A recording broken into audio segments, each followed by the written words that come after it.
Olá, tudo bem? Seja muito bem-vindo mais uma vez à última análise da Gazeta do Povo. As investigações da Polícia Federal fecham o cerco aos envolvidos no desvio bilionário de recursos por meio do Banco Master. Nem a Operação Abafa do Congresso e de ministros do Supremo consegue segurar todas as peças soltas deste escândalo que começam a ser juntadas como um quebra-cabeça que compromete grandes figuras da República. Em ano eleitoral não dá mais tempo de esfriar a indignação dos brasileiros com contratos suspeitíssimos de parentes de ministros do Supremo e as ligações dos petistas com os desvios. Sejam os bilhões do Banco Master, sejam os bilhões dos aposentados do INSS. É nesse contexto que o presidente Lula, que vai tentar a reeleição, entrou no modo Tonho da Lua. Tonho da Lua é aquele personagem da novela Mulheres de Areia, do início dos anos 90, que era puro, transparente, sensível e honesto ao extremo. Essa é a imagem que Lula tentará fazer passar de novo em um ano eleitoral. Mas com tanta gente do entorno dele envolvida nos escândalos, vai ser difícil para o presidente vestir o personagem Tonho da Lua e simplesmente largar a mão dos ministros do STF e largar a mão do próprio filho, do irmão e das ligações suspeitas com os desvios bilionários. Para debater esse e outros temas de relevância do noticiário, te convido a seguir com a gente no Última Análise, que está começando. E aqui no estúdio tem a presença do Frederic Juncker. Tudo bem, Fred? Bem-vindo. Olá, Tosi, olá, Júlia, olá, Vargas. Boa noite. Você já saudou a Júlia, Luci e o Daniel Vargas. Tudo bem, Júlia? Como vai? Bem-vinda. Tudo bem, Guilherme, Tosi, Daniel, um prazer estar aqui com vocês, toda a audiência. Daniel Vargas, bom ter você com a gente de novo, bem-vindo à Última Análise. Salve, Tosi. Olá, pessoal, vai ser um prazer participar com vocês. Dissemos há pouco que o presidente Lula entrou no modo Tonho da Lua. Quer fazer passar a imagem de alguém puro, transparente e honesto ao extremo. Veja o que ele disse durante uma solenidade em Mauá, em São Paulo, para anunciar investimentos em saúde e educação do município. Vocês estão vendo a nossa briga com o tal do Banco Master, tá vendo? Tá vendo a briga desse banco aí que deu um desfalque de quase 80 bilhões? É a primeira vez, presta atenção, é a primeira vez na história do Brasil que nós estamos perseguindo os magnatas da corrupção nesse país. Não é prender o cara que está na favela ou matar ele, não. É prender aquele que está de terno e gravata roubando e mora em apartamento de cobertura ou mora em Miami. Porque ou a gente acaba com a corrupção, sabe, das classes poderosas nesse país, ou eles voltam a acabar com o povo brasileiro. Pois olha, vamos dividir a nossa análise dessa fala do Lula aí, talvez em dois blocos. Quero começar com você, Júlia. Ele disse que o governo dele está brigando com o Banco Marx, eu não sei, eu acho que é o Master, né? Deve ser o Master. Está brigando com o Banco Marx. O que, na verdade, já veio à tona é justamente o contrário disso, né? Hoje, todo mundo já sabe que o Banco Master cresceu e multiplicou seus negócios a partir de contratos com governos petistas na Bahia de crédito consignado. E aí, Júlia, o governo está brigando com o Banco Marx ou é o contrário que mostram todas as evidências até agora? É o contrário e alguma cabeça vai ter que ser entregue dentro desse conjunto de investigação que vem sendo feito, porque o recado que o Lula deu foi bastante claro. Quando ele disse que vai chegar em pessoas de colarinho branco, é claro que eles já sabem quem é que vai ter que ser, quem é que vai ter que rodar nessa história toda, né? Agora, primeiro que eu preciso deixar registrado que é sempre muito difícil escutar a fala do presidente Lula, eu tenho uma dificuldade de ouvir a voz dele, me causa eu fico enojada, assim, sabe? Eu tenho dificuldade física mesmo de escutar o que esse homem fala. Às vezes eu até coloco no silencioso e fico só na legenda, porque a voz dele me faz mal. E existe uma explicação, a física quântica é baseada em relação a esse fenômeno, né? A vibração que esse homem emana, ela é uma vibração muito baixa, porque ela é uma vibração de mentira, é uma vibração de quem está fazendo escárnio. E a gente sabe muito bem quem é o pai da mentira. E nós sabemos que o Lula, ele não tem qualquer tipo de pudor para subir nos palcos e palanques do Brasil afora e falar as mentiras que forem necessárias. Ele, por exemplo, não comentou que recebeu Galípolo, que recebeu Vorcaro, às escondidas, no Palácio do Planalto, em dezembro de 2024. Assim como também Galípolo não revelou a Campos Neto, que à época era presidente do Banco Central e Galípolo era um diretor dentro do Banco Central, Galípolo também não falou para Campos Neto que havia se encontrado com Vorcaro, né?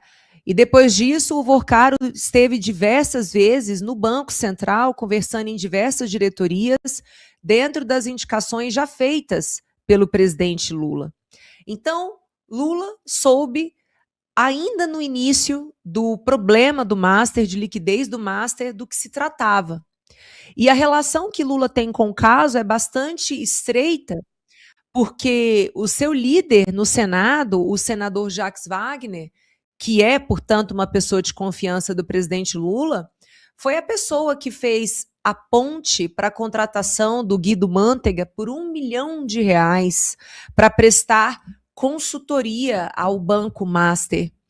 Assim como também foi ele que intermediou a contratação do escritório do ministro Ricardo Lewandowski e que depois de se tornar ministro da Justiça, passou a consultoria para o seu filho Henrique Lewandowski. Só que o contrato é um pouco mais modesto, era só de R$250 mil por mês. Mas também não consegue se observar os serviços efetivamente prestados. Agora, Tosi, o que você mencionou tem a ver com a principal fonte de receita do Banco Master, que era exatamente o Credicesta. O Credicesta, que era operacionalizado pelo Augusto Lima, então sócio de Vorcaro, ele funcionava como uma espécie de crédito consignado aos servidores do estado da Bahia. E foi autorizado que os servidores pudessem fazer esse tipo de compra, então o servidor chegava na rede de supermercados vinculada ao programa, fazia as compras, independente de terem dinheiro ou não, pois lá no próximo mês o próprio Estado fazia o desconto da quantidade de recursos que aquele servidor tinha se endividado. É claro que os termos utilizados para falar sobre o programa não foram esses que eu acabei de falar, né? Não foi empréstimo, não foi endividamento, também não se mencionou a taxa de juros abusiva que era aplicada à época, porque, claro, para o PT, matemática financeira, juros compostos é algo que está nos livros de economia e, portanto, deveria tudo ser rasgado. Então, Jacques Wagner teve uma relação direta com a contratação do grupo do Augusto Lima, que operacionalizava o Credicesta, que era a principal fonte de renda do Banco Master. E, claro, nós também observamos uma incongruência, eu vou usar essa palavra, na postura do Banco Central em relação à ação sobre o que fazer em relação ao Master. Já em dezembro de 2024, o mercado financeiro já sabia que que Master tinha problema de liquidez. Em janeiro de 2025, o próprio Galípolo deu entrevista há 2 dias, ontem, quando estava no evento da Associação de Bancos, ele disse que é muito feliz por estar enfrentando essa crise do Banco Master na gestão do presidente Lula, porque Lula garante a autonomia do Banco Central. Como se Lula não tivesse questionado e criticado a autonomia do Banco Central por diversas vezes e como também se o deputado petista, também líder na Câmara, não tivesse proposto que exatamente a autonomia fosse revista. Porque, mais uma vez, para o PT, a economia, os fundamentos da economia não significam nada. E a taxa de juros de 15% ao ano só está 15% ao ano porque é um número bonito. Né? É próximo de 13, então eles mantêm ali 15, não tem nenhuma outra explicação, não tem nenhum vínculo com a inflação que é provocada pelo próprio governo. Então, o relacionamento que Vorcaro conseguiu desfrutar dentro do Banco Central, dentro da gestão já indicada pelo presidente Lula, é bastante comprometedora. Então, o DNA do PT está incrustado em todo esse esquema.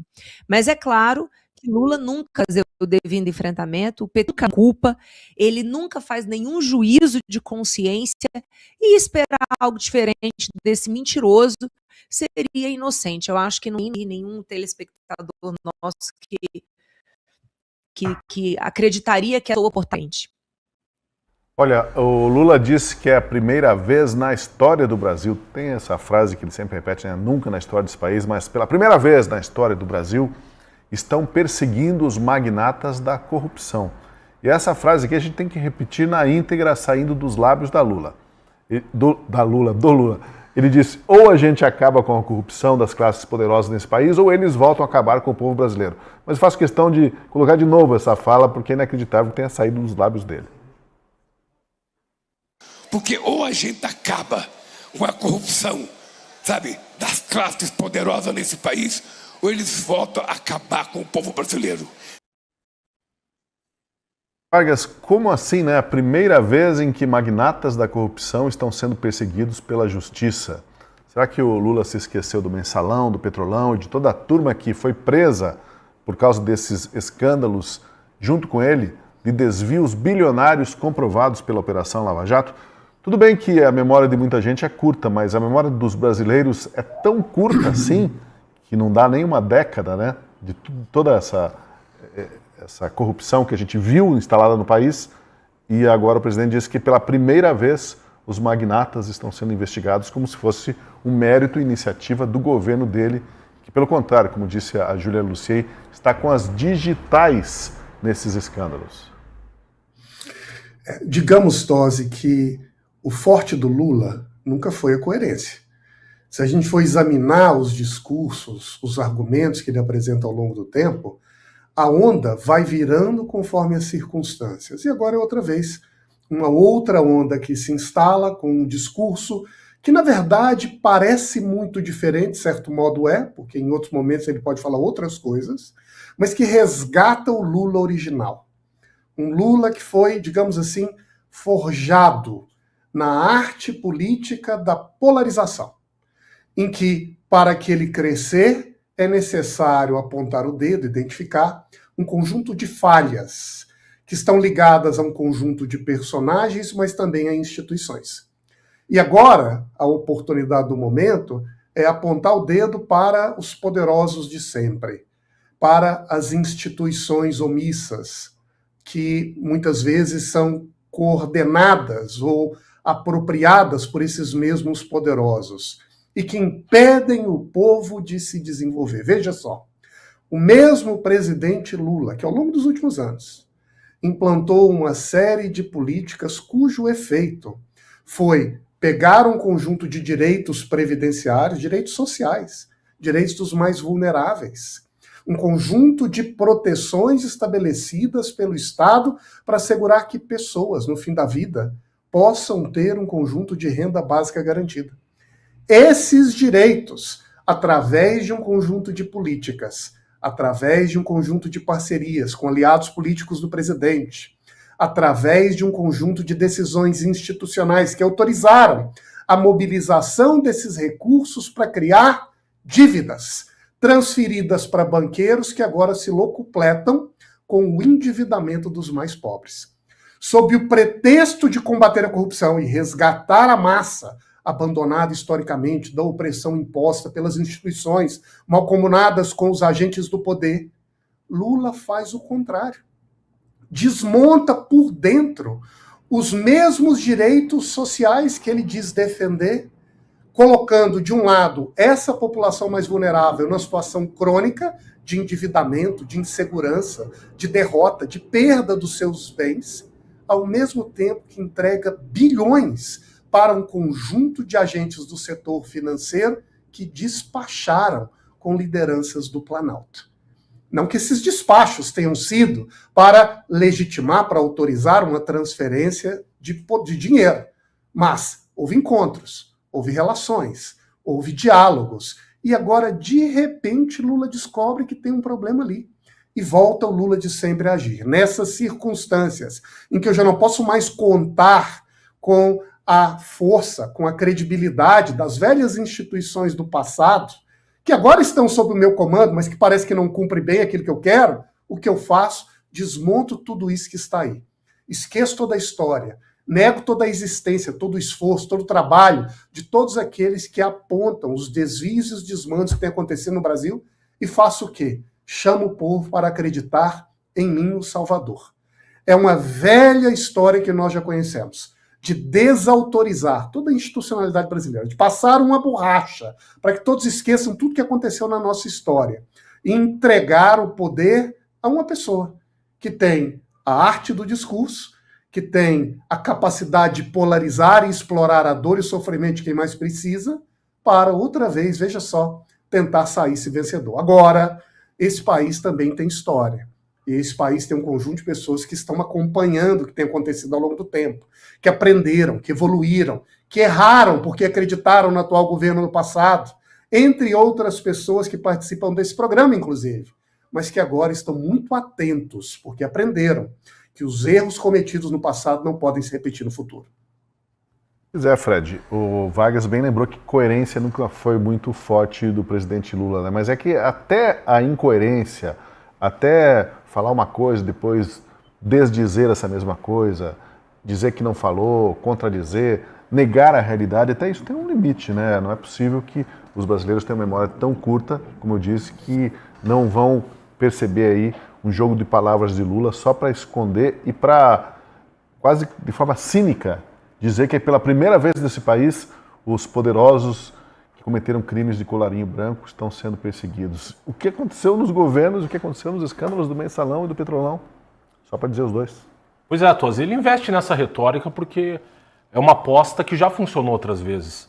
No caso do Mensalão, por exemplo, quando da promoção da denúncia contra os 40 réus envolvidos naquele grande escândalo, o Lula foi poupado pelo Procurador-Geral da República à época, Antônio Fernando.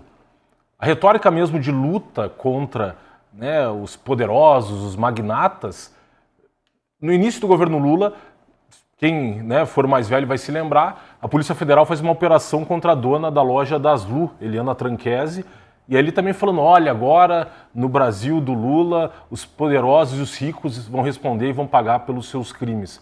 Essa retórica, né, dos nós contra eles funcionou durante muito tempo e também a aposta em negar qualquer participação do Lula, o desconhecimento. Na época, na década de 90, quando surgem as primeiras denúncias contra o PT, César Benjamin, o Paulo Vasconcelos, outras figuras ali que eram partícipes da liderança do partido já apontavam que o PT já na década de 90, nas primeiras prefeituras em que assumiu gestão, Porto Alegre, Campinas, estava envolvido em corrupção. Caso famoso do Celso Daniel, que inclusive, né, operacionalizou um esquema de Caixa 2 para financiar campanhas dos partidos. O Lula sempre apostou nessa retórica de negar a participação e negar conhecimento sobre os fatos, e isso, né, foi colando ao longo do tempo. Não colou na Lava Jato, quando os procuradores conseguiram, né, condená-lo em primeiro, segundo e terceiro grau até o STJ, mas depois o Lula recorreu aos seus amigos do Supremo Tribunal Federal para ser descondenado. Então, infelizmente, esse discurso do Lula e essa retórica, ele aposta, né, nessa negativa da realidade, porque já funcionou outras vezes.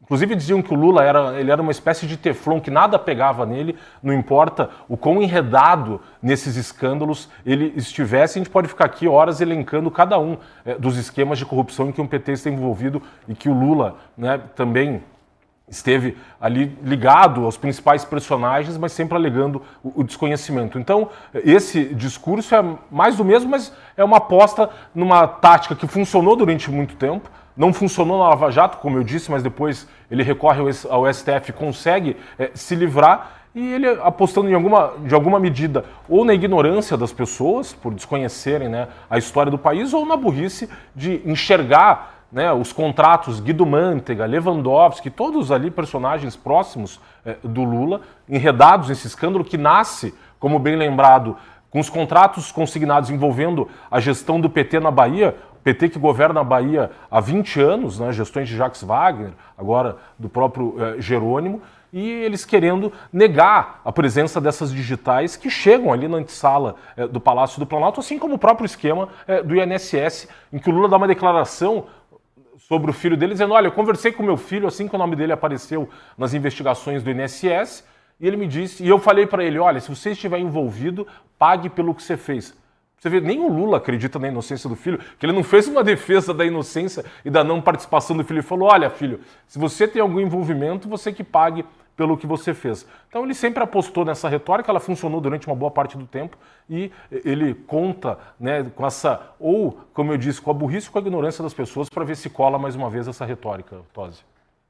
Bem, a última análise está apenas começando, a gente vai debater temas muito importantes e relevantes para a vida brasileira, para o atual momento político no país, e eu peço para você deixar o seu like para que esse conteúdo possa ser compartilhado para mais gente. A gente vai agora fazer um pequeno parênteses para o Minuto Show Rural, com a cobertura do projeto Presença Paraná S.A. da Gazeta do Povo. Boa tarde, nós estamos aqui com o secretário de Desenvolvimento Sustentável, ex-prefeito de Curitiba, Rafael Greca. Secretário, o senhor está lançando amanhã uma plataforma Paraná Mais Sustentável. O que significa, o que se propõe essa plataforma? A plataforma Paraná Sustentável é um grande portal do cadastro ambiental rural, das práticas sustentáveis e agradáveis para a agricultura e para garantir um novo horizonte para o futuro do nosso agronegócio. O trabalho dessa plataforma é que as pessoas em casa, sem sair de casa, na sua propriedade agrícola, na sua rede social, se cadastrem e possam garantir os benefícios, tanto do ICMS ecológico, como do apoio aos programas de governo, como os financiamentos agrícolas, e ao mesmo tempo para que as pessoas possam ter um CEP rural. Imagine, cada chácara, cada propriedade, cada sítio, cada patrimônio com o seu endereço no CEP. Esse endereçamento postal rural é mais um avanço. Os europeus não têm o que nós temos. Inclusive a reserva legal, que você voando de avião de Curitiba para Cascavel, você vê que todos os rios são protegidos e todas as propriedades agrícolas têm a área necessária para a preservação da natureza.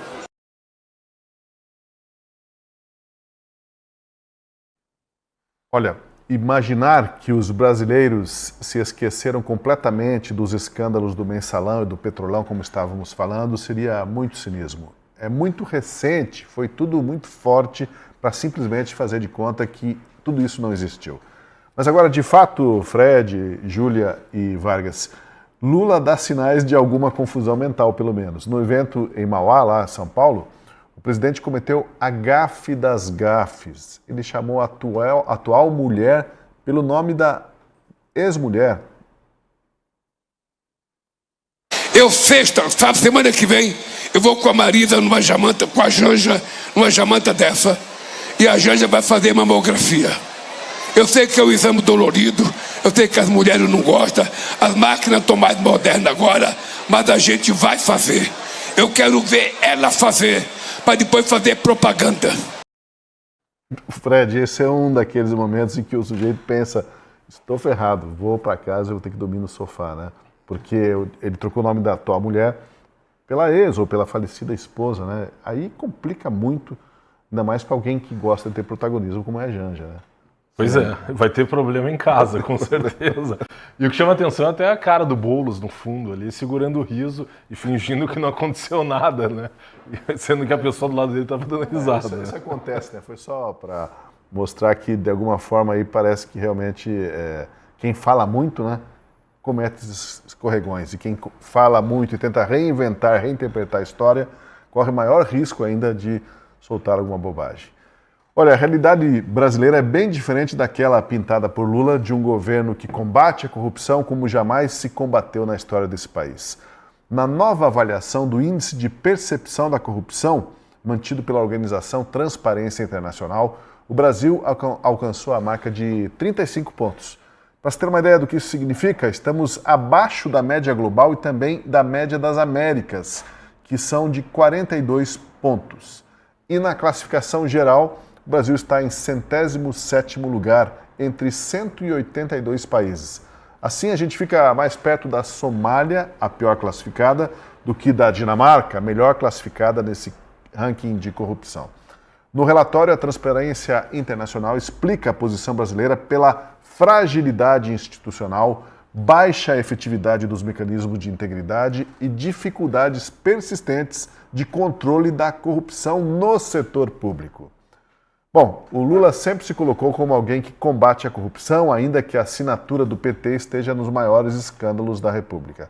Faltam poucos meses para a eleição e as revelações do Banco Master e da CPMI do INSS estão aí para todo mundo ver. Agora, esse salto triplo escarpado, Vargas, do Lula para se dissociar dos escândalos contra todas as evidências, tem como funcionar novamente? É sempre uma pergunta que fica no ar. Mas os dados estão aí, estão pipocando, é uma coisa quase que simultânea, né? Daqui a pouco a eleição está acontecendo e nós estamos debruçados ainda tentando ligar todas as pontas soltas do escândalo do Banco Master e do roubo do INSS. Com uma diferença, Tosi. Essa vai ser uma eleição em que o Brasil está se equipando para entrar em peso com dados, relatos, com estruturas, para expor ao debate, ao escrutínio popular, o que tem acontecendo nos últimos anos. Não é que houve um debate e esse tema se tornou a prioridade em um pequeno nicho ou em um grupo, e a partir daí também gerou uma disputa, e agora nós temos outras agendas para discutir ao mesmo tempo. Não. Nós estamos na antevéspera do processo eleitoral, e todos os sinais indicam que o tema da corrupção será uma marca prioritária. Me parece, inclusive, que é por isso que o presidente Lula, não por coincidência, não porque resolveu agora, não é, surfar numa onda de que estaria em tese combatendo a corrupção no seu governo. Não, porque percebeu que é inevitável tratar esse assunto e se preparar para agir diante dele. Agora, Tosi, do mesmo modo que o governo está agora tentando construir o seu discurso e armar a sua postura para lidar com esse assunto, também nós temos percebido um conjunto vasto de instituições nas diversas áreas do país que estão caminhando no sentido contrário. Veja o Congresso, com as CPIs que agora colocam dia após dia um conjunto de autoridades, inclusive algumas ligadas ao governo, estampadas para o escrutínio popular. Veja a imprensa, mesmo essa imprensa oficial, lulista disfarçada, que agora parece que perdeu a vergonha e começa a falar o que precisa ser dito no país. Veja o setor financeiro organizado, que bateu a porta da imprensa do país e disse: aí temos um problema muito mais grave do que apenas uma disputa política entre um grupo e outro. E é neste ponto que este ranking da transparência institucional internacional me parece que é relevante. Porque existe um debate sobre em que medida esse ranking seria rigoroso, o que ele testa de verdade, que afinal de contas não é exatamente um raio-x da corrupção real. Não é? A corrupção, por definição, é algo que acontece por baixo dos panos. Não é que esse ranking tenha capacidade, ou esse instituto tenha capacidade de enxergar aquilo que os demais não enxergam. É diferente. O que ele faz é apresentar um termômetro da confiança institucional, que é algo muito relevante para o setor privado. Afinal de contas, a percepção é a matéria-prima do investidor, que olha para cenários e tenta antever, com base naquilo que ele percebe, se o seu investimento tende a dar certo, a ter um retorno garantido, ou não, se é arriscado. E a percepção de risco ou de custo está ligada, entre outros fatores, à confiabilidade das instituições. E num momento em que nós observamos uma série de operações feitas pela Polícia Federal, que aponta suspeita de comércio de sentença no STJ, que aponta desvio de emendas, fraudes em licitações, contratos públicos, que aponta um esquema de descontos indevidos do benefício do INSS, que aponta que existem problemas de sonegação, evasão de divisas, lavagem de dinheiro ou outros problemas ligados a fundos de investimento, tudo meio combinado, sem falar do Banco Master. Tudo isso é um indicador muito significativo de que as instituições nacionais talvez não estejam tão estruturadas assim para combater esses descasos. E o que é mais grave, Tosi, E quando tudo isso, direto ou indiretamente, se aproxima de ministros do Supremo Tribunal Federal, a pergunta óbvia é: eu posso confiar na imparcialidade de quem está no topo da hierarquia normativa de um país? Talvez não. Mas o talvez não significa que houve uma corrupção necessariamente apontada na relação de uma ou outra autoridade, mas significa que a dúvida é suficiente para afugentar quem decide onde colocar os seus recursos. E a posição do Brasil, na segunda metade do ranking da Transparência Internacional, é um termômetro disso, de um país que cada vez mais transmite desconfiança ou incapacidade de demonstrar verdadeiramente que as instituições aqui funcionam. E quando a gente observa os discursos do presidente, como esse que debatemos há pouco, mais uma vez o que a gente vê são autoridades que tentam, para usufruir de algum benefício político, desacreditar, apagar, ignorar a institucionalidade do Estado. Como é que isso pode ser sinal de estabilidade e confiança para alguém? E é por isso que esse ranking só coloca o Brasil em situação cada vez pior. Pois é, agora, Júlia Lucy, percepção de corrupção, né? A gente estava discutindo um escândalo de cerca de 6 bilhões de desvio do INSS. Agora discutimos um escândalo de cerca de 60 bilhões de desvios de roubo envolvendo recursos com o Banco Master. Não tem como não haver percepção disso, né? Tanto dinheiro voando de um lado para outro em consultorias, em pagamentos para políticos, para amigos, para gente graúda aí da República. Né? Não tem como o brasileiro não ter essa percepção de corrupção, né? Só se fôssemos todos cegos, surdos e mudos. Perfeito, Tosi. A gente está falando aqui sobre o Índice da Transparência Internacional, que é uma organização que cuida exatamente de avaliar os países sobre as suas instituições, sobre a sua capacidade de combater corrupção, e a Dinamarca, de novo, fica ali em primeiro lugar como o país menos corrupto, né? A Dinamarca, junto com os outros países nórdicos, ela ocupa esse lugar. E é característico desses países exatamente a força das instituições.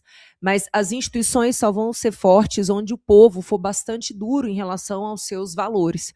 Então, enquanto boa parte da população brasileira achar normal mentir, achar normal fraudar, achar normal comprar gato net, por exemplo, então vai ser natural que essas pessoas elejam políticos já condenados por corrupção, políticos sempre envolvidos com esquemas diversos de corrupção, e eles, presentes na máquina pública, colocarão seus amigos, privilegiarão certos escritórios, que são aquela base de apoio eleitoral, e por aí vai, né? É um sistema que se retroalimenta, mas só se retroalimenta dentro de uma democracia porque há voto. Então, antes de mais nada, é uma questão de consciência da população brasileira, que é ela que deveria dizer não, né? Em absoluto, há pessoas que roubam, há pessoas que não honram os mandatos e a confiança que deveria ter sido vivida ali dentro do exercício de seus mandatos. Mas internamente também, o mundo afora percebeu, né? Captou, e a Transparência Internacional trouxe esse indicador para a gente. Nós pioramos, mas o brasileiro, ele já tinha manifestado também um aumento da sua percepção de que houve aumento da corrupção no governo Lula. A pesquisa do Poder Data, que foi publicada no dia 29 de janeiro deste ano, já constatou que o índice de percepção de que houve aumento, né, de corrupção no governo Lula saiu de 39% para 49%. Então, mostra que o Lula, por mais que ele tenha o apoio da grande imprensa, por mais que ele seja um encantador de serpentes, e ele saiba utilizar as palavras para encantar as pessoas e para desviar o foco, muita gente já acordou e já percebeu que tudo isso não passa de um jogo de cena. É claro que nós ainda vamos ter autoridade se manifestando no sentido contrário. Por exemplo, hoje o diretor da CGU disse que no governo Lula os corruptos, eles têm dificuldade de sobreviverem, né? É uma indicação política que está ali tentando puxar o saco de quem fez a indicação, mas a CGU, por exemplo, tinha recebido diversos alertas de que já havia descontos irregulares em beneficiários do INSS e a CGU simplesmente não agiu. Isso ficou bastante claro no âmbito da CPI do INSS. E aí agora a gente vê o esforço de alguns deputados, de alguns senadores de implementarem uma CPI, de instalarem uma CPMI no âmbito do Congresso para investigar o caso do Master, e a gente vê exatamente a base petista se opondo à instalação, sobretudo por meio da manobra com o presidente do Senado, Davi Alcolumbre, que está fugindo desse assunto como o diabo foge da cruz. Então, o fato é que, infelizmente, a sociedade brasileira tem no seu seio a normalização do errado, a banalização do jeitinho, a busca de favorecimentos para si e para sua parentela, e é exatamente por causa disso que nós vemos pessoas como Lula, durante tanto tempo, há 40 anos na política brasileira, sempre envolvido, tanto ele como seu partido, nos mais diversos esquemas de corrupção, por diversas maneiras, e ele consegue ainda se eleger neste país. Então, eu acho que isso diz muito mais sobre o brasileiro do que sobre qualquer outra coisa. No Japão, se paira a desconfiança de honestidade em relação a gestores públicos e privados, a vergonha que eles têm e o medo de conviver na sociedade é tão grande que boa parte deles acaba se matando. Então, se a sociedade brasileira agisse dessa maneira e reprimisse aqueles que agem dessa maneira, certamente eles não teriam vida longa. Daqui a pouquinho a gente vai falar sobre uma ordem incrível do presidente para a militância. Ele mandou a militância atacar, sem meias palavras, atacar quem entrega notícias ruins contra o governo. É isso mesmo, deu notícia contra o governo, não é para deixar barato, é para atacar os jornalistas, quem publica essas notícias. Daqui a pouco a gente fala sobre isso. Agora a gente vai para um recado do nosso patrocinador e eu peço para você, deixe o seu like, se você ainda não deixou, se inscreva no canal para que o Última Análise chegue ao maior número de pessoas. E hoje eu estou aqui com o Dr. Laidir de la Torre, especialista em ortodontia e ortopedia funcional dos maxilares. Doutor, vamos falar real. Ninguém merece acordar com aquele mau hálito, não é? Ou então, tá numa reunião, começa a sentir a boca ficando seca. E para quem usa as famosas canetas de emagrecimento, então, essa secura aparece direto. Sem contar o café, o estresse, a correria. Total. Mau hálito, ardência, aftas e sensibilidade tem motivo. Café muda o pH. Estresse inflama a gengiva. Pouca água resseca a mucosa. E as canetas emagrecedoras realmente aumentam muito essa secura bucal. E aí chega a Bluem como aquele salva-vidas do dia. Praticamente. A Bluem usa tecnologia exclusiva de oxigênio ativo. O poder antibacteriano dela é comparável e melhor que o da clorexidina, mas sem gosto ruim, sem manchas e sem ardência. Ou seja, cuida da boca sem causar desconforto. Exatamente. E ajuda no dia a dia. Melhora o mau hálito matinal, alivia a boca seca, reduz a ardência e a sensibilidade, equilibra o pH e acelera a cicatrização de aftas e feridinhas. Bluem é a sua aliada no bem-estar da saúde bucal. E o melhor, funciona de verdade. E para finalizar, a saúde começa pela boca. Bluem, a marca de higiene oral mais premiada da Europa, disponível nas principais farmácias e mercados. Saiba mais em bluem.com.br. Olha, pelas falas e atitudes, o presidente Lula tem buscado se distanciar dos ministros do Supremo Tribunal Federal para não se chamuscar, não se queimar com as revelações escabrosas que estão a caminho e que envolvem esses ministros e o Banco Master. Mas o próprio Lula não explicou direito as reuniões que ele manteve fora da agenda, como bem a Júlia Luci lembrou, com o Daniel Vorcaro, quando a situação do Master já estava se complicando. Por outro lado, com tantos petistas de alto coturno ligados ao banqueiro, inclusive por meio de contratos milionários de prestação de serviços, será, Fred, que tem como o Lula agora lavar as mãos e dizer que ele é quem vai fazer justiça nessa história? Se ele vai fazer alguma justiça, ele tem que denunciar os bons companheiros, o Lewandowski, o Guido Mantega, né? E quem que é o outro petista aí? O Lewandowski tinha 250 mil, o Guido Mantega 1 milhão e o próprio escritório do Barsi de Moraes, que da esposa do Alexandre 3 Moraes. milhões e 600 mil. Não só, o próprio economista-chefe do Banco Master, Paulo Galo, é ligado ao PT, amigo do Fernando Haddad. O Elias Jabbour, inclusive, que foi assessor da Dilma no Banco dos BRICS, fez uma defesa do Banco Master há um ano, mais ou menos, inclusive a mesma defesa que o Banco Master depois tentou comprar os influenciadores digitais.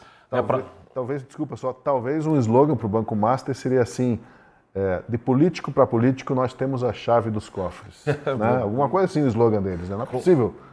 Era puramente mantido e promovido com os contatos, as amarras políticas. Não, com certeza. O esquema criminoso, se pegar o mesmo balanço do Banco Master em 2024, eles destinaram 580 milhões de reais para pagar despesas jurídicas.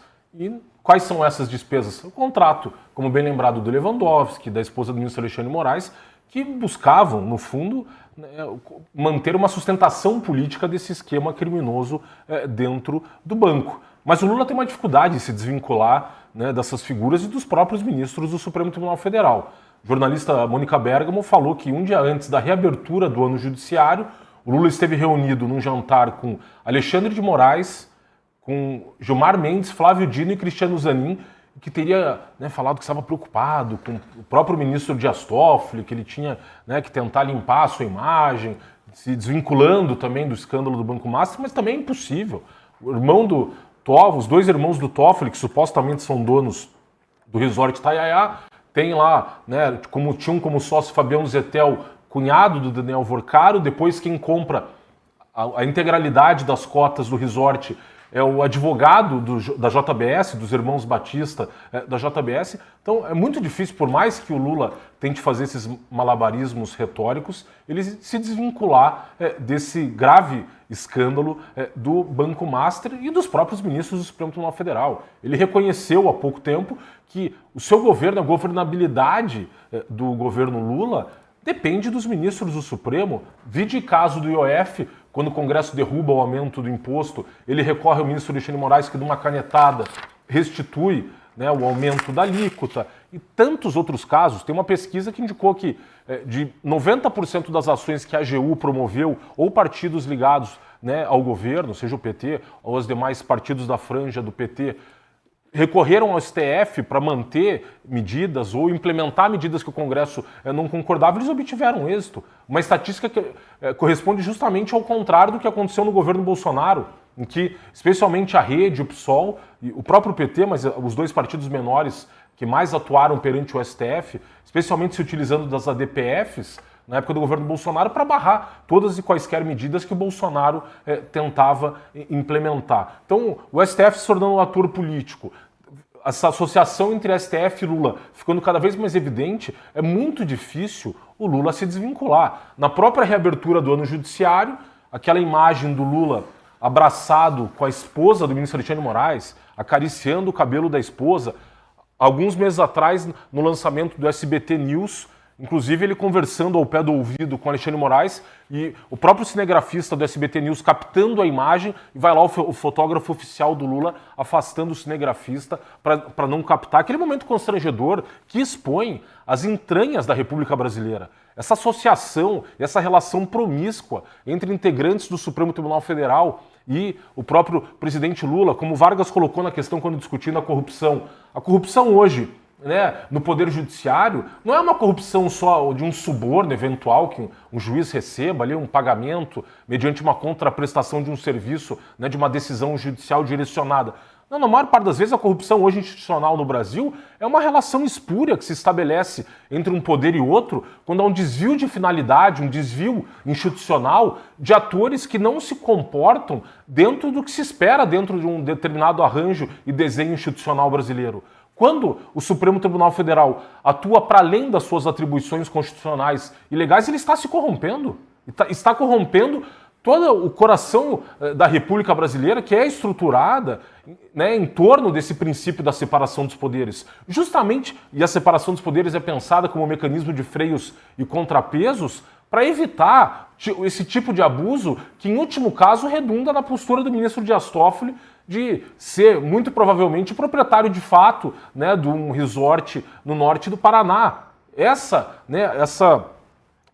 podridão hoje das instituições no Brasil e todo esse enlace entre Supremo e Lula fica muito escancarado e é muito difícil o Lula, portanto, se desvincular né, desse escândalo do Banco Master, considerando toda essa trama criminosa, todos os personagens envolvidos, inclusive o Vorcaro sendo recepcionado no Palácio do Planalto e sendo conduzido ao Palácio do Planalto pelas mãos do Guido Mantega, que foi ministro, inclusive, da Dilma, provavelmente um dos piores ministros, se não o pior ministro da Fazenda na história brasileira, foi um desastre completo. E tanto assim que depois teve dificuldades de recolocar no mercado. A própria Vale, o Lula tentou indicá-lo como conselheiro da Vale e os demais acionistas da empresa falaram, não, a gente não quer o Guido Mantega aqui, porque ele não tem expertise e capacidade técnica para estar integrando o conselho de uma empresa do tamanho da Vale. Então, fica muito claro, né, que essas ligações entre PT, Lula, Master e STF hoje estão tão escancaradas que é difícil o Lula se desvincular de todo esse escândalo e dessa imagem, infelizmente, né, dessa corrupção institucional que se instalou no Brasil, Tosi.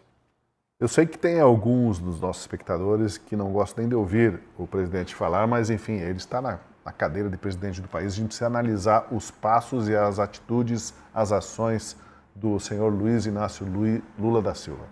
Bom, ainda sobre, então, o presidente Lula, é preciso resgatarmos aqui parte do discurso dele na Bahia durante a comemoração dos 46 anos do PT. Preste atenção no que disse o presidente. É preciso atacar quem dá notícia desfavorável ao governo. Isso mesmo, quem dá notícia, o mensageiro, precisa ser calado, tem que ser perseguido. Alguém deu uma notícia contra o governo, eu deletei. Deletou não, você tem que mandar o cara que fez a notícia para aquele lugar. Nós temos que ser mais desaforados.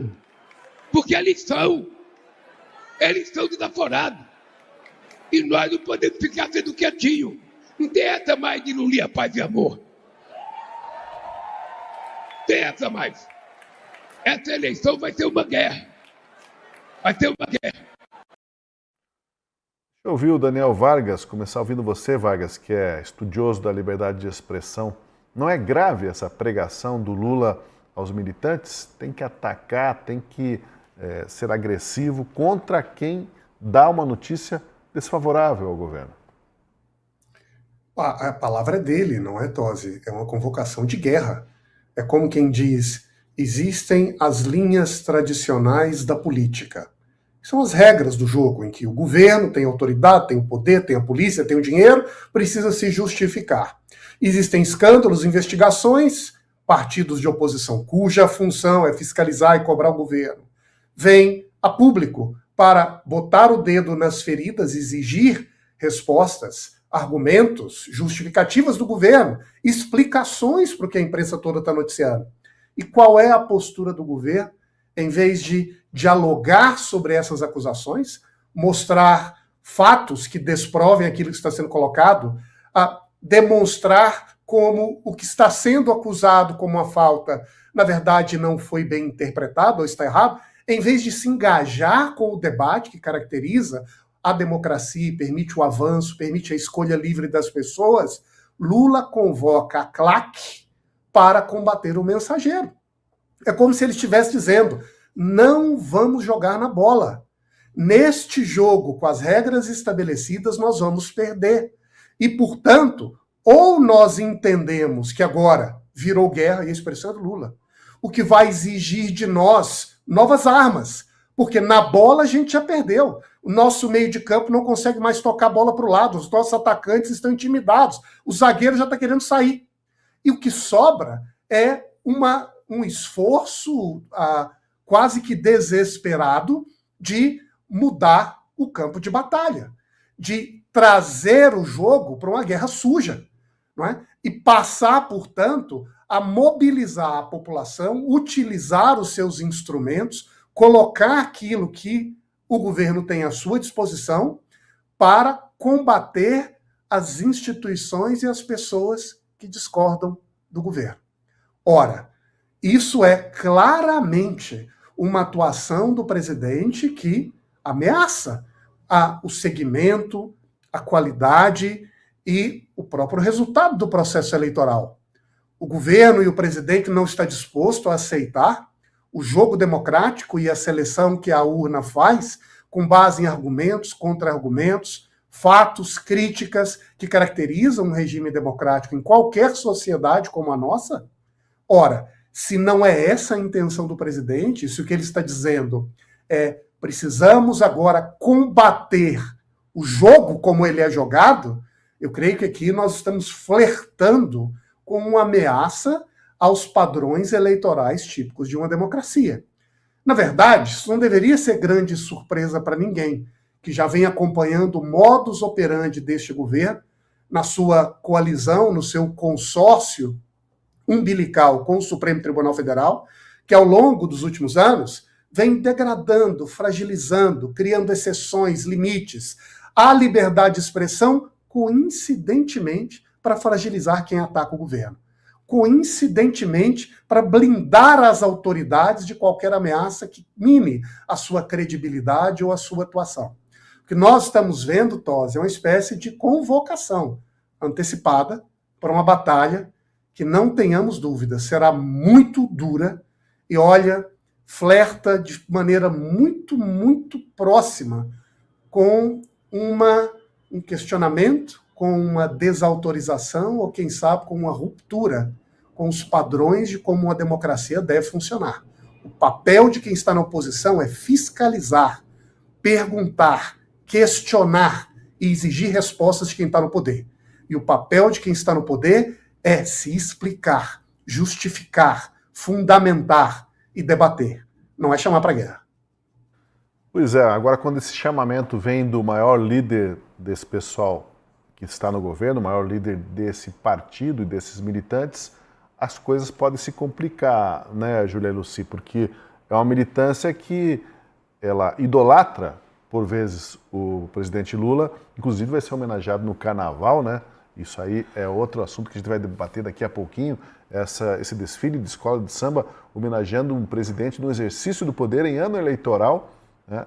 É uma coisa à parte. Mas, enfim, quando o líder máximo chama a militância a enxovalhar, a atacar quem dá a notícia, a gente pode ficar preparado, porque daqui a pouco os haters começam a se multiplicar até aqui no última análise, aí, nos comentários, né? Eles começam já a aparecer, porque afinal houve um chamamento, né? Só que esse chamamento é um tanto quanto irresponsável diante daquilo que deveria ser valorizado no país, que é a liberdade de expressão, a liberdade de crítica e a liberdade da imprensa, Júlia. É como o Vargas falou, né? A incoerência é a marca do Lula. E ele gosta de se colocar como defensor do amor, é o governo do amor, o amor venceu. E aí o que a gente observa é uma pessoa que nunca, em momento nenhum, ao longo desse mandato, saiu do palanque eleitoral, passou boa parte do tempo dele como presidente da República atacando seus adversários, sobretudo o presidente Bolsonaro, Sérgio Moro. Então, ele sempre deixou muito claro ali que o que ele está fazendo. Ele está neste mandato para se vingar e ele quer que as pessoas não vou falar a palavra que ele usou, né? Quem foi contra ele vai perseguir, ele vai trabalhar com todas as forças para fazer com que essas pessoas paguem pelos seus erros. Mas o que chama a atenção é a base de apoio dele não perceber a incoerência.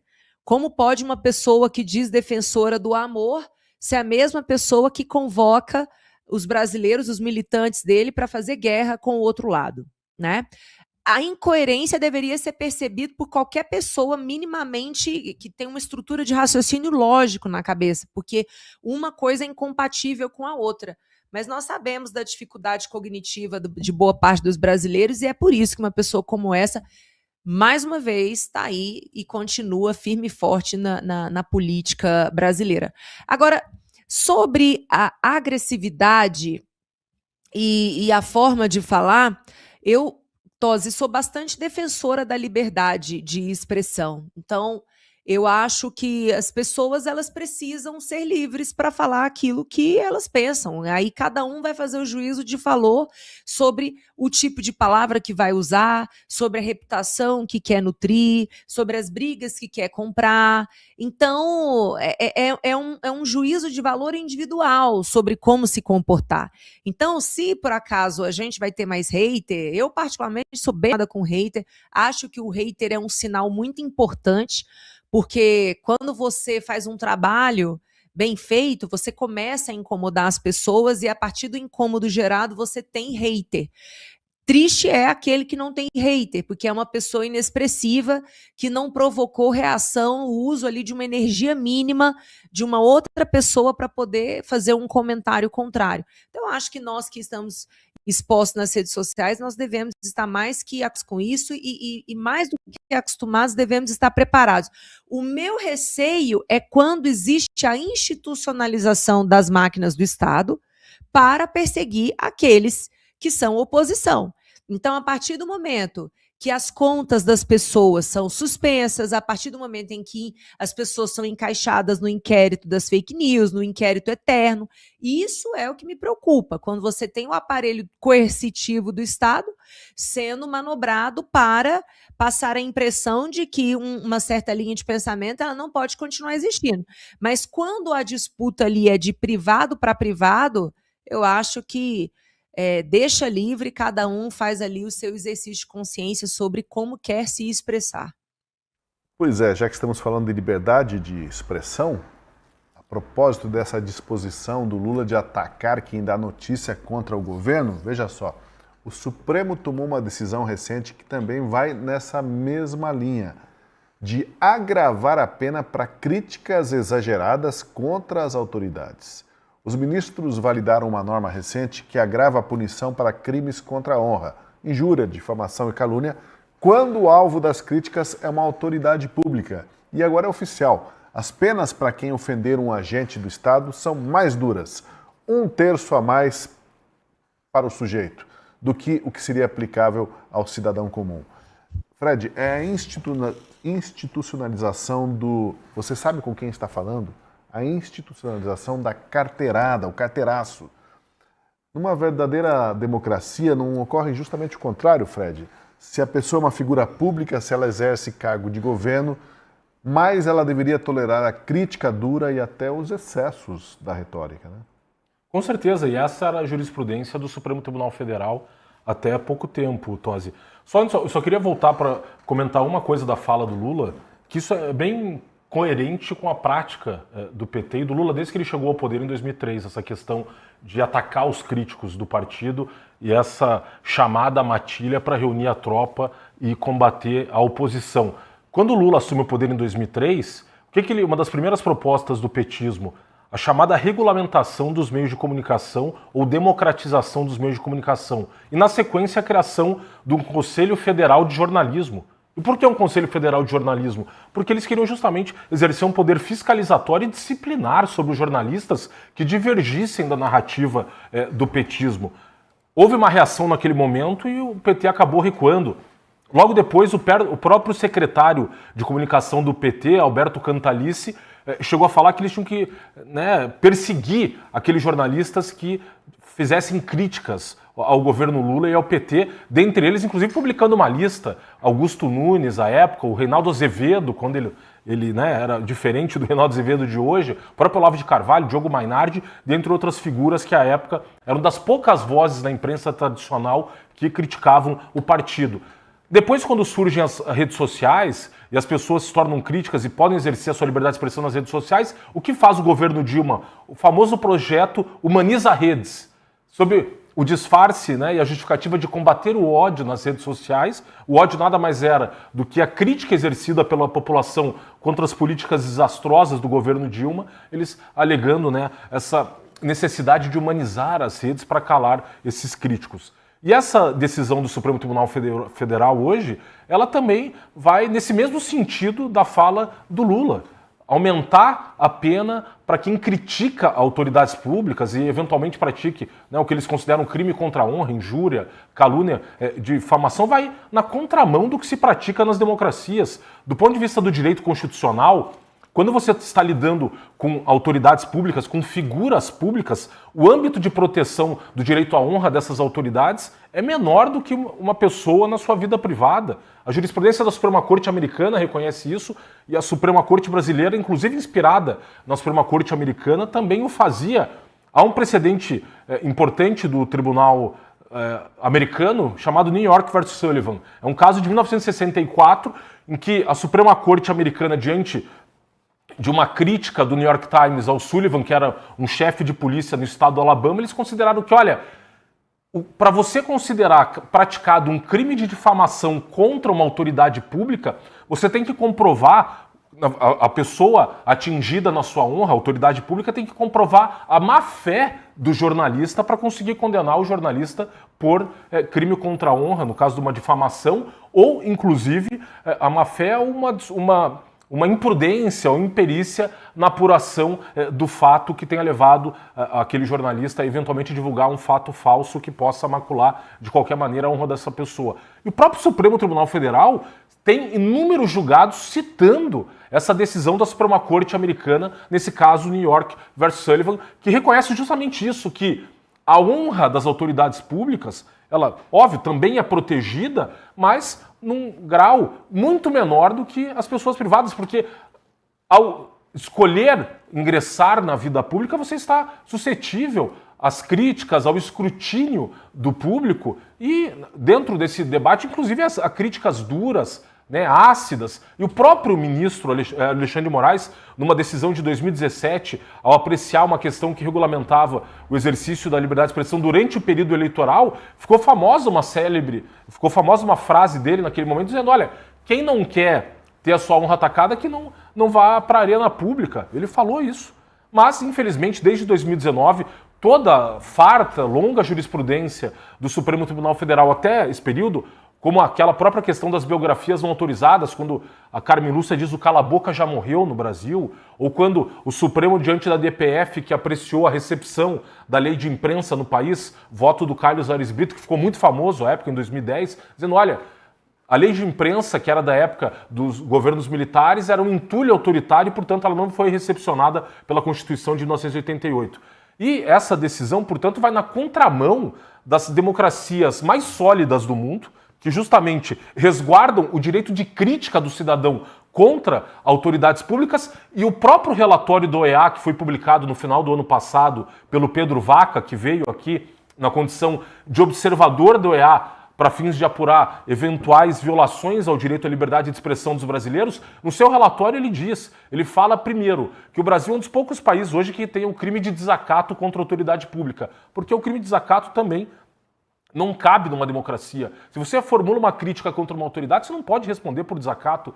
E vai além, e já se manifestou, inclusive, sobre esse próprio julgado, em que você cria, por meio dessa decisão do Supremo, o que nós denominamos em direito constitucional de chilling effects, ou efeitos inibidores.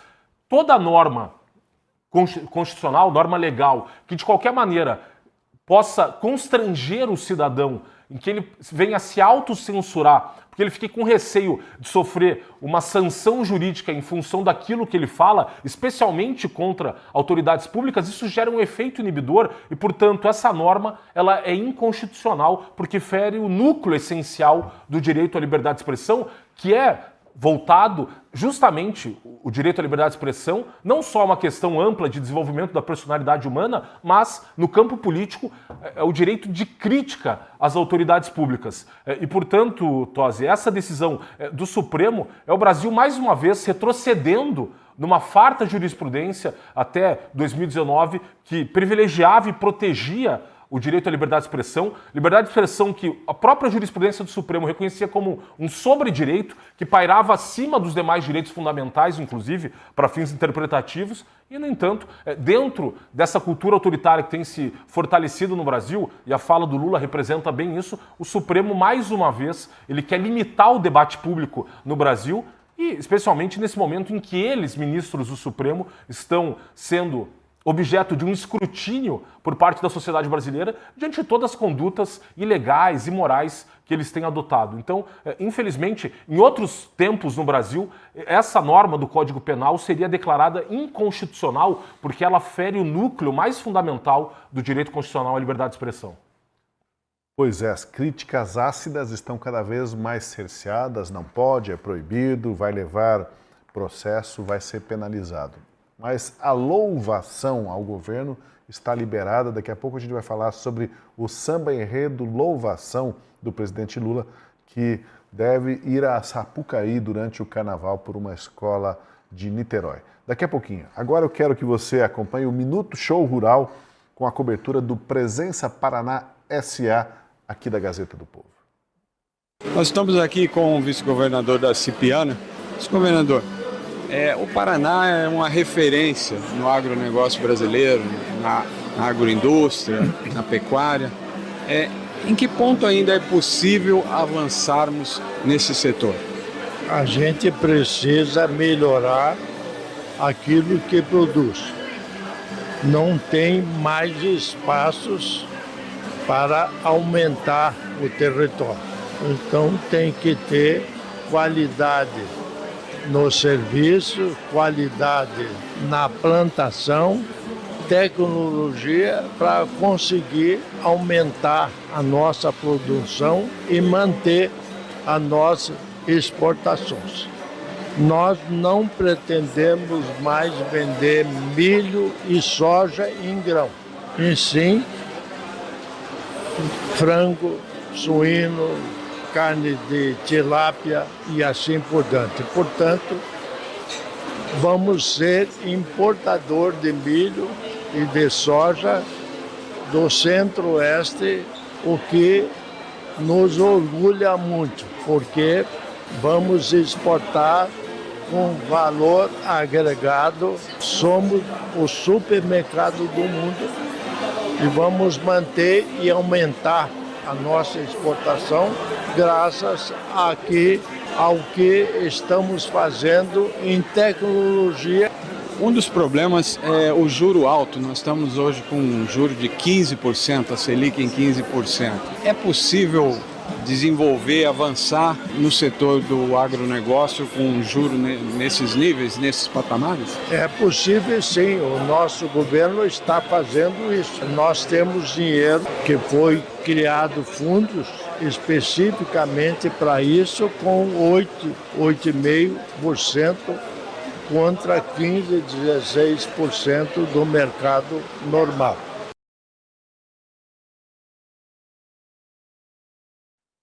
Pois olha, há pouco o Fred aqui deu uma verdadeira aula sobre essa questão aí, essa mudança de entendimento do STF sobre a punição a quem cometer crime contra a honra. Se for autoridade pública, essa punição se agrava em 1/3. Agora deixa eu ouvir rapidamente o Vargas sobre isso, Vargas, porque no contexto da decisão do Supremo, se o senador Sérgio Moro for julgado pela piada que ele fez sobre o Gilmar Mendes em festa junina, ele poderá ser condenado agora e ter a pena elevada em 1/3, porque ele ousou fazer piada com o figurão da República. Faz algum sentido isso, Vargas? Tosi, durante os últimos anos se tornou quase que um lugar comum apontar falhas, limitações nas decisões que têm sido tomadas pelo Supremo Tribunal Federal. E um dos apontamentos mais incisivos dizia respeito a essa jurisprudência das fake news, cujo objetivo era combater as expressões consideradas indesejáveis, que abriria margem para se criar regulamentos de natureza excepcional, regimes que durariam durante um certo tempo para manter a estabilidade da democracia. Agora, sinceramente, Tosi, nesse elenco de decisões estapafúrdias tomadas pelo Supremo Tribunal Federal ao longo dos últimos anos, eu acho que essa é uma das mais graves, se não a mais grave de todas. Porque veja, Tosi, o que essa decisão faz é inverter um princípio muito básico do que é uma ordem constitucional. E, aliás, nós podemos, e com frequência temos, visões diferentes do que é o papel de uma Constituição, dos direitos que são incorporados dentro dela. Algumas pessoas têm uma visão mais social, outras têm uma visão menos social. Algumas pessoas entendem que os chamados direitos difusos devem ser protegidos também. Outros creem que não. Mas toda pessoa que entende que uma Constituição liberal é parte fundamental de uma democracia entende que isso existe porque na base do poder existe uma assimetria. De um lado, quem exerce esse poder, quem tem a arma policial nas mãos, cumpre uma função, mas ao mesmo tempo também constitui um risco, uma ameaça para aqueles que são o destinatário do poder e não têm a seu serviço os poderes que o Estado possui. Para resolver essa assimetria é que nasce, ainda no século XIX, a ideia de um constitucionalismo. Século XVIII, melhor dizendo, como a gente o entende hoje. E este constitucionalismo, ele distribui os ônus e os direitos de maneira desigual. E de um lado ele diz, todo aquele que tem o poder terá consigo também um conjunto de obrigações excepcionais, de vulnerabilidades, por assim dizer, com as quais terá que lidar. E de outro lado, todos aqueles que são destinatários do poder serão protegidos contra os eventuais abusos. E uma das maneiras de fazer isso é assegurar, no limite, a sua liberdade de expressão, para atacar, protestar, reagir e apontar falhas daqueles que hoje exercem o poder. Então, a lógica do constitucionalismo é criar um conjunto de regras que protegem os cidadãos contra aqueles que estão na cadeira do poder.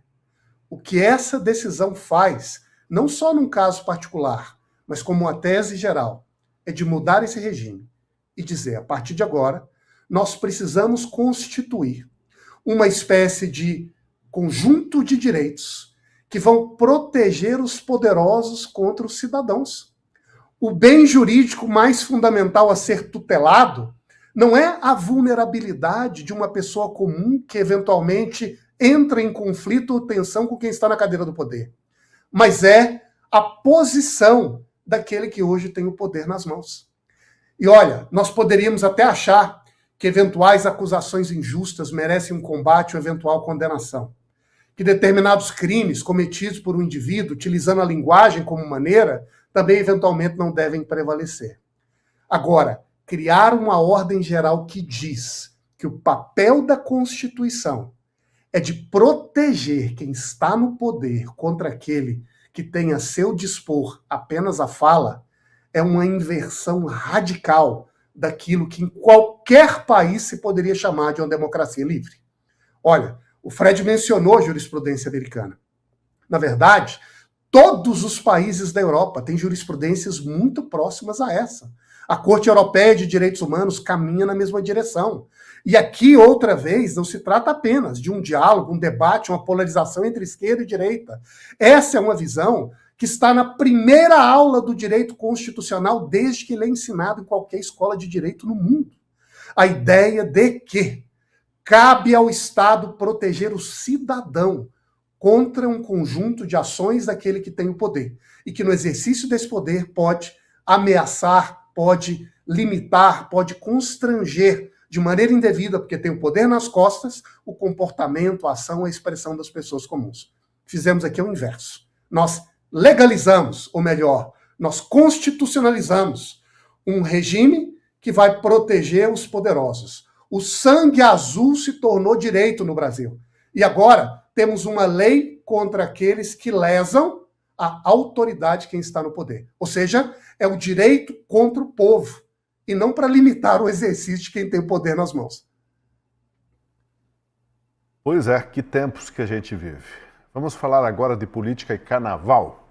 Os petistas não dão sinal de que vão recuar na homenagem a Lula durante o Carnaval do Rio de Janeiro, em pleno ano de eleições. A Escola Acadêmicos de Niterói vai cantar Olê, Olê, Olá, Lula, em plena Marquês de Sapucaí. O samba enredo de louvação e culto à personalidade tem causado muita polêmica por ser financiado por recursos públicos. Durante sessão solene na Câmara, em homenagem aos 46 anos do PT, veja só, a ministra das Relações Institucionais, Gleisi Hoffmann, se empolgou com essa homenagem ao Lula e até cantou um trecho do samba enredo. Vamos aproveitar esse carnaval, gente, para a gente também brincar, para a gente se divertir. Vamos curtir o samba enredo do presidente Lula, o samba que homenageia ele, que é lindo. É muito lindo esse samba enredo, conta a vida do Lula, né? Quanto custa a fome, quanto importa a vida, nosso sobrenome é Brasil da Silva. E é isso que a gente tem que fazer mesmo, é cantar com alegria esse samba enredo, comemorar com alegria esse carnaval, sem falsos mitos e sem anistia. Viva o PT! Olha, Júlia Luci, eu quero lembrar aqui, eu fiz um comentário no programa que eu gravo aqui, o Ouça Essa, e recordei daquela frase do Napoleão Bonaparte, né? Nunca interrompa um adversário enquanto ele estiver cometendo um erro. E é isso porque, né, vamos deixar acontecer isso. Vai ser a maior vaia da história da Marquesa de Sapucaí e pior, não apenas a vaia, né? Os efeitos disso podem ser complicadores para as pretensões eleitorais de Lula, caso funcione, né, a legislação eleitoral no país. Ai, Tosi, a gente, olha, vou te falar, essa é outra mulher, outra voz também que assim, me move, provoca os instintos mais selvagens, digamos assim. Mas é tão curioso, né, a situação que a gente vive hoje. O presidente Bolsonaro ele respondeu uma ação de inelegibilidade por causa do desfile de 7 de setembro. Porque o PT alegou que foi apropriada a festa do 7 de setembro, que foi um evento gigantesco que aconteceu aqui em Brasília, que reuniu milhares de pessoas. A gente viu essa cidade lotada, e é muito difícil lotar Brasília, porque Brasília é muito larga, é muito espaçada, é uma cidade que precisa realmente muita gente para parecer que está cheio. E um evento que o presidente Bolsonaro foi como presidente do país, né, como a liderança legítima do país, foi utilizado para discutir se ele se tornava inelegível, e foi, né? E foi por causa do 7 de setembro. Foi uma das ações que colocaram contra o presidente Bolsonaro.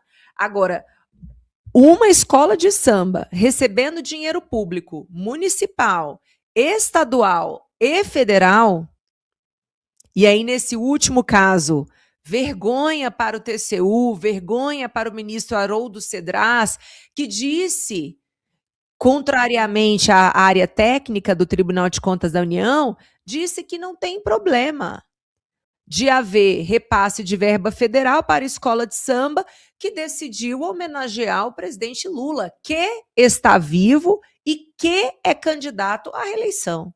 Olha, essa decisão do Tribunal de Contas, eu não consigo imaginar algo mais esdrúxulo. Porque no direito administrativo brasileiro você tem vedação de fazer homenagens a pessoas vivas. Você não pode dar nome de uma praça, nome de uma escola, de alguém que esteja vivo. Neste caso, a homenagem vai muito além, porque em ano eleitoral você tem um jingle de campanha que vai ser entoado por diversas pessoas que estão ali. O Lula vai ser vaiado? Não sei, Tosi. Nem consigo, sabe, ser otimista nesse sentido, porque a gente tá na terra do pão e circo, né? Então eu não sei qual que vai ser o ânimo das pessoas que estão ali. Será que elas vão vaiar? Não sei, eu tô curiosa para ver. Mas o fato é que tem uma série de impropriedades aí na realização desse desfile. E também a gente precisa colocar aqui, ele vai ser transmitido por concessionárias de televisão. E essas concessionárias, elas também não podem dar espaço para um candidato diferente do que estão dando para outro candidato. Então, assim, gente, é a esculhambação total, completa, e apenas o Partido Novo entrou com uma representação no Tribunal Superior Eleitoral, questionando exatamente a realização desse desfile, com esse samba enredo, utilizando dinheiro público, porque, por óbvio, nós estamos diante de um flagrante abuso do poder econômico, abuso do poder político, que privilegia um dos candidatos à presidência da República. Então, assim, a realização desse desfile é um selo que marca realmente a desigualdade da aplicação do direito no Brasil, especialmente o direito eleitoral, em que o PT e a esquerda podem tudo, e a direita brasileira, na figura do presidente não pode ser. Bom, a gente está tá Causas ruim agora o sinal foram da arguidas. Júlia. Júlia, a gente perdeu um pouquinho a tua argumentação final aí, em função do sinal da internet. Mas rapidamente, deixa eu ouvir então. A gente quer saber a seguinte pergunta: onde está o Oli? Quer dizer, onde está o Alcolumbre? Que ninguém sabe, ninguém viu, né? A notícia que chega de Brasília é que o presidente do Senado, Davi Alcolumbre, está um tanto recluso nesses dias. Ele estaria evitando encontros com líderes dos partidos para não ter que conversar sobre as pautas dos próximos dias. Essas imagens já são de tempos atrás, quando ele estava dançando. Aliás, ele tem dançado bastante para pregar descontração para os seus seguidores nas redes sociais, mas a coisa está tensa para o lado dele. Então, ele está recluso porque não quer conversar sobre pautas que estão sendo colocadas à mesa. A oposição pressiona para a análise do veto do projeto de redução de penas para 8 de janeiro e há também uma pressão enorme para a criação da CPMI do Banco Master.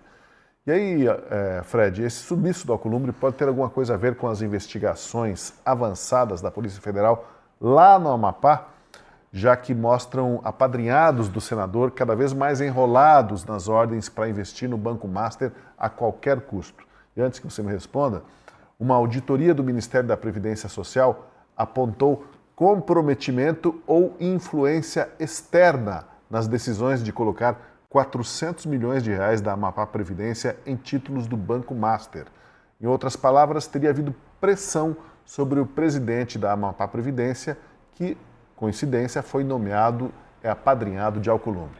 Segundo a jornalista Malu Gaspar, Jocildo Lemos, é o nome dele, teria dito que tirou um peso das costas logo após o primeiro investimento de 200 milhões ter sido aprovado no Conselho da Autarquia do Estado do Norte do país. Que peso nas costas que será que era esse, Fred? O peso, na verdade, foi repassado para os aposentados, né, do governo do Amapá, que agora estão com esse prejuízo milionário.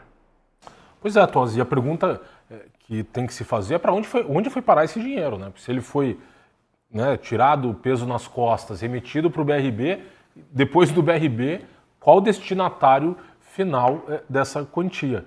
E essa saída repentina do presidente Davi Alcolumbre de Brasília, evitando o contato com os senadores, é fruto justamente desse escândalo do Banco Master.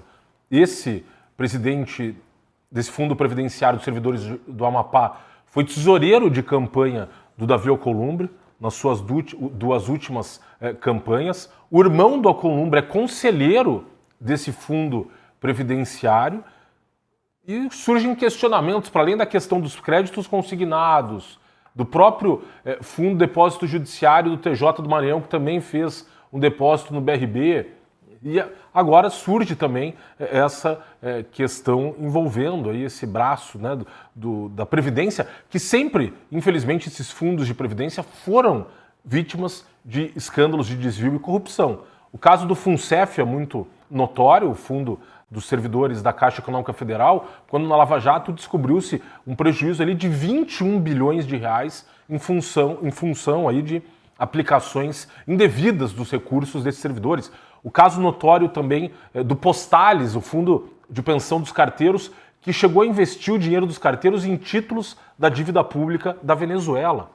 Então, o Alcolumbre está evitando Brasília nesse momento porque, pelo regimento interno do Congresso Nacional, ele está obrigado a instalar a Comissão Parlamentar Mista de Inquérito, que já teve as assinaturas reunidas pelo deputado Carlos Jordi, já foi protocolado o pedido de instalação dessa CPMI e, de acordo com o regimento interno, ele, na primeira sessão convocada, em que se objetiva, inclusive, derrubar o veto do Lula relativo ao PL da dosimetria, ele também está obrigado a instalar essa CPMI e ele não quer fazê-lo porque certamente será objeto das investigações da CPMI, assim como, né, não só ele não quer, o Lula não quer, o petismo não quer, o PT da Bahia especialmente, e dentro dessas investigações esse comprometimento do Davi Alcolumbre fica muito claro. Ele também tem uma participação no próprio esquema do INSS, do desvio do dinheiro dos aposentados e pensionistas, e essa ausência dele de Brasília diz muito a respeito a essa questão do regimento interno do Congresso, inclusive estão cogitando que ele vai tentar adotar alguma manobra regimental para não ter que instalar essa CPMI, né, porque ele sabe que, se for instalada, ele próprio vai se complicar, Tosi. Deixa eu ouvir rapidamente o Daniel Vargas, ainda sobre o samba enredo lá, programado para Sapucaí. No início do desfile, a escola que subiu esse ano já chegou com esse samba enredo de homenagem, de louvação ao Lula. Parece que falta gente aí com sensibilidade para prever crise, né? Um gerenciamento de crise, porque isso tudo está se desenhando como alguma coisa que vai desafinar, vai destoar na passarela. A gente não sabe se vai ter vaia, não sabe exatamente o que vai acontecer, mas o fato é que vai ser um espetáculo de vergonha alheia, porque estamos numa república que parece República das Bananas, em que o caudilho em exercício do poder vai ser homenageado na maior festa popular do país, com dinheiro público, com verba pública também para se auto-homenagear. Vargas, aí eu deixo o teu último comentário sobre isso também. O áudio teu, Vargas. Último comentário. Estou ansioso pelo carnaval. E que bom que faltam pessoas para gerir ou para antever essa crise. E eu estou na expectativa de um belo samba enredo que gere muita atenção, muita simpatia, muito aplauso da claque, porque eu acho que isso vai se voltar contra o objetivo que se esperava. Aqui vamos ter o famoso efeito ricochete. Parece uma celebração, mas tem tudo para ser uma verdadeira tragédia. Ainda que a esquerda brasileira assim não perceba agora, que bom, mas não é assim que o mundo observará o que está acontecendo no Brasil. É como se a gente estivesse convidando o planeta a ver quais são as entranhas do poder, da política e do que nós chamamos de arte no Brasil. Tudo muito misturado para aplaudir o chefe, né? E longe de parecer ser um gesto de sinceridade, de apreciação à arte, de construção de uma estética brasileira sofisticada, original, ao contrário, né? Uma degradação, não apenas moral, política, mas inclusive da nossa própria arte, que em vez de trabalhar para desafiar as autoridades, para expandir as nossas sensibilidades, para valorizar aquilo que é único, que é novo, que é próprio do brasileiro, a gente manipula e instrumentaliza a arte para bater palma pro chefe. Que feio, mas que bom que o carnaval vai ser assim, viu, Tosi? Pois é, e eu arrisco o palpite aqui de que o carnavalesco responsável por esse samba enredo é alguém que atenderia pelo nome, se estivesse por aqui, né, nas vizinhanças, de Nicolás Maduro, porque é muito parecido com os espetáculos quase circenses do Maduro de autolouvação, né, de mobilizar o povo para louvar o grande líder. Olha, eu quero agradecer muito a participação de vocês. Valeu, Júlia Luci, mais uma vez foi um prazer. Daniel Vargas, igualmente.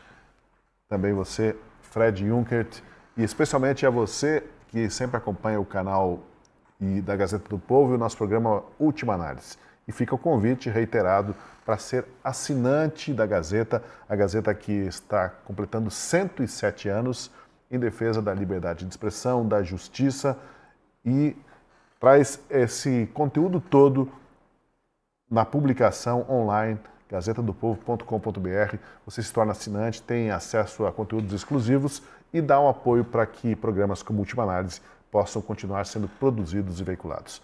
Muito obrigado pela sua participação, considere ser assinante e até o nosso próximo encontro.